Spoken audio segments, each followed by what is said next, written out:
আসসালামু আলাইকুম রহমতুল্লাহি ওবরকাতুহু। সম্মানিত দর্শক, সম্ভবত আমেরিকার ইতিহাসে ডোনাল্ড ট্রাম্পের ভাগ্যে যা কিছু ঘটছে এইরকম দুর্ভাগ্য ইতিপূর্বে আমেরিকার ইতিহাসে কখনো ঘটেনি। তাকে ক্ষমতা থেকে টেনে হিসড়ে নামানোর জন্য লক্ষ লক্ষ মানুষ রাস্তায় নেমেছে। এই প্রথম আমেরিকাতে একবার গৃহযুদ্ধ হয়েছিল আব্রাহাম লিঙ্কনের জমানাতে। তখন সেনাবাহিনীর মধ্যে একটা বিদ্রোহ হয়েছিল, আর আমেরিকা যুদ্ধের সময় কিন্তু সেনাবাহিনীর মধ্যে বিদ্রোহ হয়েছিল, যে বিদ্রোহের একটা অংশ নেতৃত্ব দিয়েছিলেন মেজর জর্জ ওয়াশিংটন। একইভাবে এই মুহূর্তে ইরান যুদ্ধ নিয়ে মার্কিন সেনাবাহিনীতে বিদ্রোহ দেখা দিয়েছে। আপনারা জানেন যে মার্কিন সেনা প্রধান থেকে শুরু করে অন্তত 1 ডজন শীর্ষ 4 স্টার জেনারেল, 4টি তারকা বিশিষ্ট 4 স্টার জেনারেল, আমাদের দেশের একেবারে ওয়াকারুজ্জামানের মতো পূর্ণমাত্রার জেনারেল যারা আছেন, এই জেনারেলরা চাকরিচ্যুত হয়েছেন। পেন্টাগন এবং তাদের যে সামরিক বাহিনীর যে গুরুত্বপূর্ণ পদগুলো রয়েছে, স্পেশালি সিআইএর অনেকগুলো পদে তারা স্বেচ্ছায় চাকরি ছেড়ে দিয়েছেন। অনেকের চাকরি চলে গেছে এবং অনেকে নিজেদেরকে ডিঅ্যাক্টিভ করে রেখেছেন। আর এসব ঘটনা হয়েছে ইরানের এই যুদ্ধকে কেন্দ্র করে। এই যুদ্ধে এখন যে অবস্থা হয়েছে, মিস্টার ডোনাল্ড ট্রাম্প তিনি একবার নেতানিয়াহুকে দায়ী করছেন, একবার ইন্দো ইহুদি চক্র তাদেরকে দায়ী করছেন, আর একবার নিজের উপদেষ্টাদের দায়ী করছেন, আবার কিছুক্ষণ পরে সৌদি আরবের বাদশা এবং কাতার দুবাইয়ের যারা শাসক তাদেরকে দায়ী করছেন। রীতিমতো পাগল হয়ে গেছেন।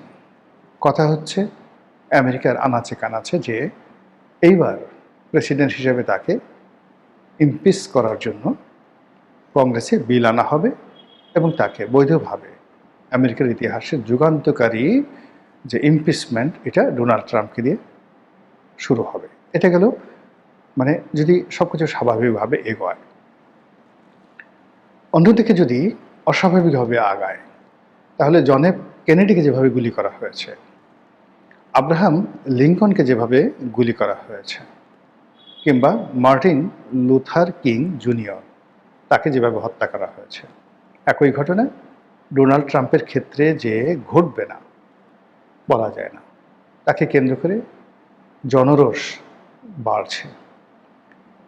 এবং আপনি জানেন যে আমেরিকার সমাজে বহু প্রকৃতির মানুষ আছে, এমনকি ভিক্ষুক রাস্তায় রাস্তায় ভিক্ষা করে বেড়ায়, তারও 4-5টা AK-47 আছে। ওখানে যে যত ইচ্ছা তত অস্ত্র কিনতে পারে। আমি একবার যখন আমেরিকাতে ছিলাম, একটা ছেলে আমার সঙ্গে দেখা করতে এলো। ওর নাম ছিল মেহেদি, ওয়াশিংটন ইউনিভার্সিটিতে পড়াশোনা করে। তো আমাকে বললো যে আঙ্কেল, আমার অনেকগুলো অস্ত্র আছে, আমরা আপনাকে দেখাতে চাই। বিশাল বিশাল অস্ত্র। সে প্রায় 16-17টা অস্ত্র সে কিনে সেগুলো সে সাজিয়ে রেখেছে। তো এই অস্ত্রকে নিয়ন্ত্রণ করার জন্য অনেকে চেষ্টা করেছে, বারাক ওবামার জমানাতে বহুবার চেষ্টা করা হয়েছে, কিন্তু আমেরিকার যারা জনগণ তারা মনে করে যে তাদের হাতে অস্ত্র থাকাটা তাদের অধিকার, ইটস দেয়ার রাইট। এরকম মানে অস্ত্র সাধারণ জনগণের কাছে রয়েছে যে অস্ত্র মিলিটারির কাছেও নাই। এবং ওখানে সাধারণ জনগণের মধ্যে শুটিংয়ে মানে যারা শ্যুট করতে পারে নির্ভুলভাবে, এত ভালো ভালো শুটার আছে যে অভীষ্ট লক্ষ্যে 1 কিলোমিটার 1.5 কিলোমিটার দূর থেকে একেবারে নিখুঁতভাবে নিশানায় গুলি করার মতো হাজার হাজার নয় লাখ লাখ শুটার আমেরিকা সমাজে আছে। কাজেই বিক্ষুব্ধ জনতা যদি তাদের হাতে থাকা অস্ত্র সেটাকে রাষ্ট্রের বিরুদ্ধে ব্যবহার করতে চায়, সেনাবাহিনীর বিরুদ্ধে ব্যবহার করতে চায়, ট্রাম্পের বিরুদ্ধে ব্যবহার করতে চায়, ট্রাম্প ওই সমাজে নিরাপদ নন। এমনকি হোয়াইট হাউসের মধ্যেও তিনি নিরাপদ নন। এই অবস্থা তৈরি হয়ে গেছে।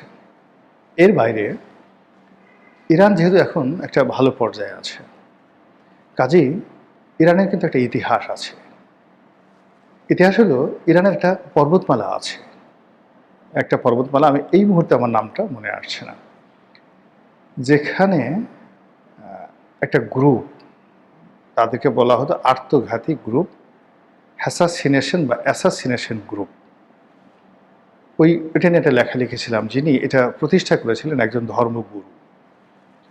তিনি পাহাড়ের উপর একটা কৃত্রিম জান্নাত তৈরি করে ফেলেছিলেন। সেখানে নারী ছিল, মানে বেহেশতের যে লোভ দেখানো হতো প্রায় সবই।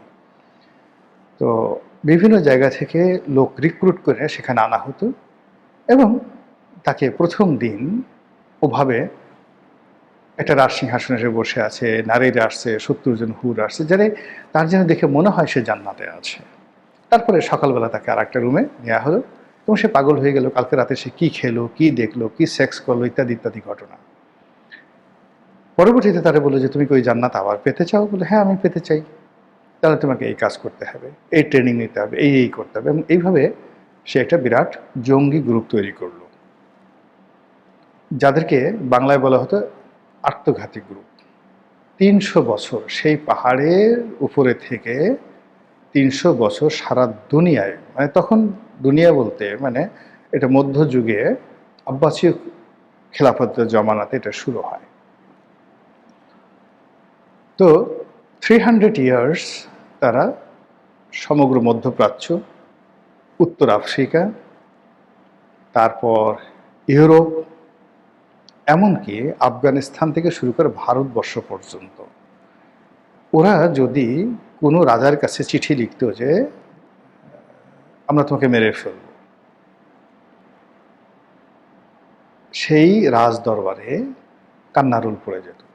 এইভাবে যে কত রাজপরিবার তারা শেষ করে দিয়েছে 300 ইয়ার্স বলা যায় না। এবং বহু মানুষ চেষ্টা করেছে, তারা 17 বার সালাউদ্দিন আইয়ুবীকে খুন করার চেষ্টা করেছে এবং 17 বার আইয়ুবী খুন করার পর বহু চেষ্টা করেও সে কিন্তু, মানে শুধু তিনি নন, অনেকে বহু চেষ্টা করে সেই পাহাড়ে গিয়ে সেই ইরানি আত্মঘাতী গ্রুপটাকে শেষ করতে পারেনি। কেবলমাত্র একজন লোক পেরেছিলেন, হালাকু খান। তিনি যখন বাগদাদ দখল করেন, এরপর ইরান দখল করেন, ইরান দখল করার পর তার হাতে এই গ্রুপটি শেষ হয়েছিল।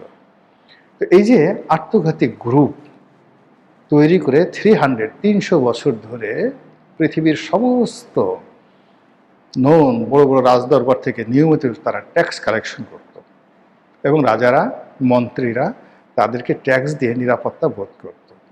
এই হলো ইরানের আত্মঘাতী গ্রুপ তৈরি করার সক্ষমতা। আপনাদের মনে আছে একবার আয়াতুল্লাহ রুহুল্লাহ খামেনি, মানে আলী খামেনির আগে যিনি আয়াতুল্লাহ ছিলেন, তিনি সালমান রুশদির জীবনের উপরে তাকে মেরে ফেলার জন্য একটা পুরস্কার ঘোষণা করেছিলেন। এরপর থেকে ব্রিটিশ সরকার, আমেরিকান সরকার, সারা ইউরোপ সর্বোচ্চ প্রোটোকল দিয়েও তাকে রক্ষা করতে পারেনি। সেই আয়াতুল্লাহ খামেনির মৃত্যুর অনেক বছর পরে ওই এক লোক সেই ফতোয়ার ভিত্তিতে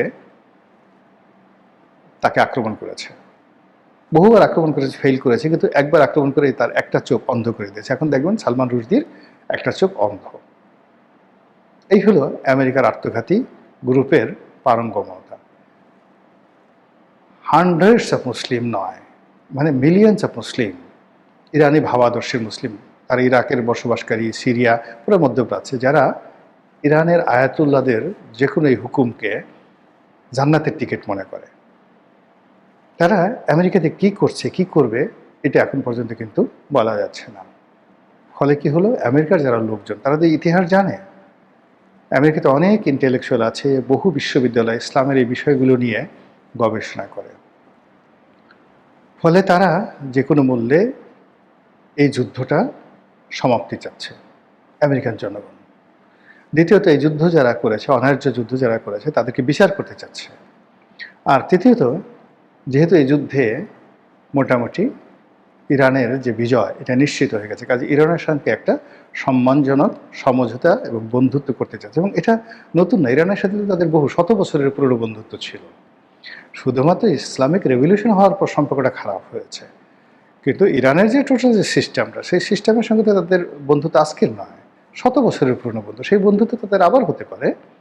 আমেরিকান জনগণ চাচ্ছে সেই বন্ধুত্ব করার জন্য। আর সেই বন্ধুত্ব করার ক্ষেত্রে they have two problems.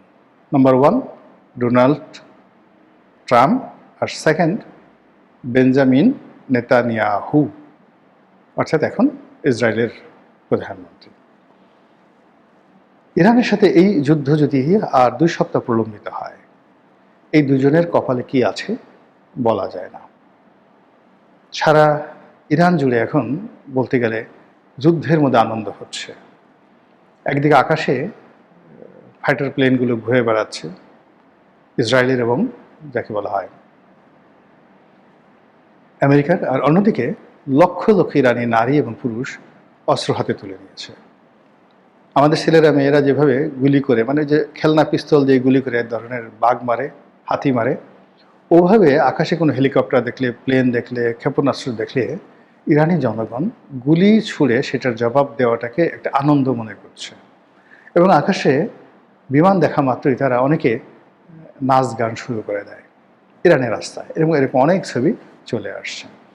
তো মানুষের মধ্যে যখন আত্মবিশ্বাসটা এই পর্যায়ে চলে আসে, এবং বাংলাদেশ 1971 সালে কিন্তু একই অবস্থা হয়েছিল, যেখানে 93,000 সৈন্য, 93,000 শুধু ঢাকা ক্যান্টনমেন্ট এবং আশেপাশে ছিল, 93,000 সৈন্য, যারা 16 ডিসেম্বর আত্মসমর্পণ করেছে।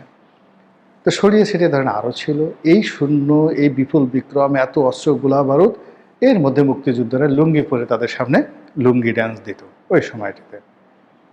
বিস্ময়কর, যে ইতিহাস জেনেছি, পড়েছি, এটা না দেখলে বোঝা যায় না আর এটা এই ইরানের এই সময়টিটা দেখছি। এর ফলে এই ইরান এবং আমেরিকার যে যুদ্ধ, এই যুদ্ধ পৃথিবীর রাজনীতির যে কোর্স অফ অ্যাকশন, এটা পরিবর্তন করে দেবে। আমরা জানি না আল্লাহর হিসাব কি, আমরা জানি না মহান আল্লাহ রাব্বুল আলামিন কি চান।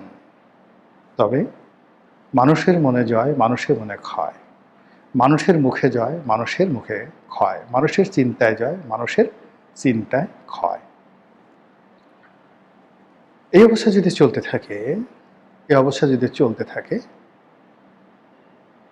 তাহলে এই যে মানুষের মুখ দিয়ে ইরানের যে জয় বের হয়ে গেছে, এবং সেই বিজয় যদি চূড়ান্তভাবে অভীষ্ট লক্ষ্যে পৌঁছায়, তাহলে আমরা একটা পরিবর্তিত নতুন বিশ্ব দেখতে পাবো। এবং বাংলাদেশেও আপনি অনেক কিছু নতুন দেখতে পাবেন। ঘ্যাটাঘ্যাট ফটাফট অনেক কিছু পরিবর্তন হয়ে যাবে যদি ডোনাল্ড ট্রাম্পের পতন হয় এবং ইরানের বিজয় হয়। বাংলাদেশের 24 ঘন্টার মধ্যে কী যে ঘটবে আপনি কল্পনাই করতে পারবেন না। মহান আল্লাহ আমাদের সবাইকে হেদায়েত দান করুন, হেফাজত করুন। আসসালামু আলাইকুম রহমতুল্লাহি ওয়া বারাকাতুহু।